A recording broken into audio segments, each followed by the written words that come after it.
সর্বপ্রথম আমাদের কর্তব্য মহান রব্বুল আলামিনের দরবারে শুকরগুজারি আদায় করা। আল্লাহ রব্বুল আলামিন তার কুদরতের দ্বারা আমাদের দেশের অবস্থার এমন পরিবর্তন ঘটায় দিয়েছেন যে কিছুদিন আগে যেখানে এই ধরনের মাহফিল করতে হলে অনেক চিন্তা ফিকির করতে হইতো, কাকে দাওয়াত দেওয়া যাবে, কাকে দাওয়াত দেওয়া যাবে না, এই চিন্তাও আগের থেকে করতে হইতো।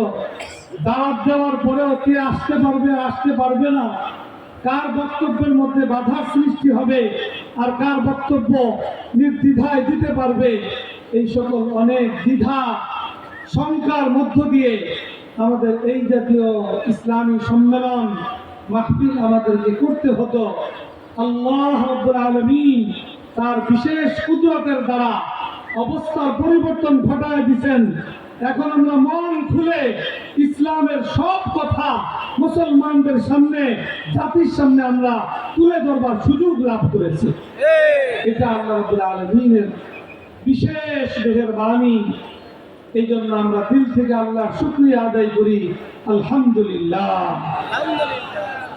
আমরা বিগত দিনে প্রত্যক্ষ করেছি যে বছরকে বছর আমাদের এই কওমি মাদ্রাসা সমূহের গুরুত্বপূর্ণ অনেক ওলামায়ে কেরাম তাদেরকে জেলখানায় বন্দী থাকতে হয়েছে।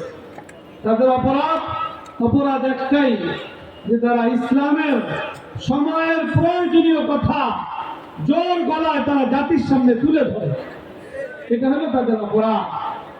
আল্লাহ রাব্বুল আলামিন ওই সকল জালেমদের হাত থেকে আমাদেরকে আল্লাহ তাআলা মুক্ত করে দিয়েছেন এবং আমরা মুক্ত পরিবেশে আল্লাহর কোরআনের কথা, আল্লাহর দ্বীনের কথা, ইসলামের কথা আমরা নির্দ্বিধায় বলার সুযোগ লাভ করেছি।